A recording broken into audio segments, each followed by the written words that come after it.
Orbitals కోసం మాట్లాడతాం, ఇంకొకటి యాంటీ బాండింగ్ కోసం మాట్లాడతాం. ఓకేనా? సో ఇది ఎక్కడ వస్తుందంటే హైబ్రిడైజేషన్ లో వస్తుంది.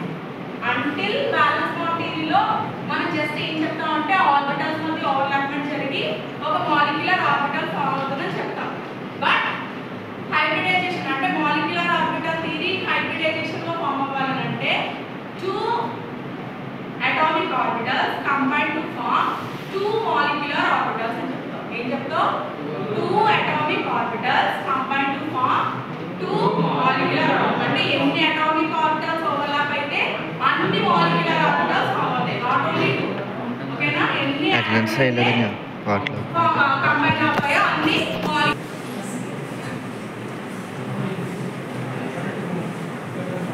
సపోజ్ ఇప్పుడు ఈ ఆటమ్స్ అనేవి మన న్యూక్లియస్ ఏ చార్జ్ ఉంది? Positive charge. సో న్యూక్లియస్ చుట్టూ ఏముంటాయి? ఎలక్ట్రాన్. సపోజ్ మీరు ఇది హైడ్రోజన్ ఆటమ్ నే తీసుకుంటున్నారు. ఓకేనా? హైడ్రోజన్ యొక్క 2 న్యూక్లియై అన్నమాట. 2 న్యూక్లియైకి ఎలక్ట్రాన్ అనేది ఎలక్ట్రాన్ హ్యాస్ నెగటివ్ చార్జ్. ఓకేనా? ఇప్పుడు ఇక్కడ ఏం ఫేస్ చేస్తున్నాం మనం? Magnetic field. ఓకేనా? ఇప్పుడు ఇక్కడ అట్రాక్షన్ జరిగితే మాలిక్యులర్ ఆర్బిటల్ ఫామ్ అవుతుంది.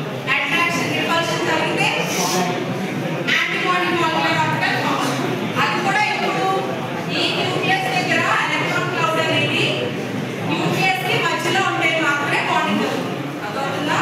అంటే ఈ న్యూక్లియస్ కి దగ్గరలో ఉంటే మాత్రమే మనకి మాలిక్యులర్ ఆర్బిటల్ అనేది ఫామ్ అవుతుంది. అన్లెస్ అట్రాక్షన్ ఫోర్స్ యాక్ట్ చేయాలి. అట్రాక్షన్ మ్యాగ్నెటిక్ ఫీల్డ్ అనేది యాడ్ చేసినప్పుడు అట్రాక్షన్ ఫోర్స్ జరిగితేనే బాండింగ్ అవుతుంది. అదే ఒకవేళ మీరు ఇదే న్యూక్లియస్ తీసుకున్నారు, ఎలక్ట్రాన్స్ ఇక్కడ ఉన్నాయి, అవుట్ ఆఫ్ ఫేజ్ లో ఉన్నాయి, ఇవి ఇన్ ఫేజ్ లో ఉన్నాయి. ఇన్ ఫేజ్ లో ఉంటేనే బాండింగ్ జరిగింది. అవుట్ ఆఫ్ ఫేజ్ లో ఉన్నప్పుడు ఇవి బాండింగ్ లో పార్టిసిపేట్ చేయవు. అప్పుడు ఇవి ఎలా ఉంటాయి?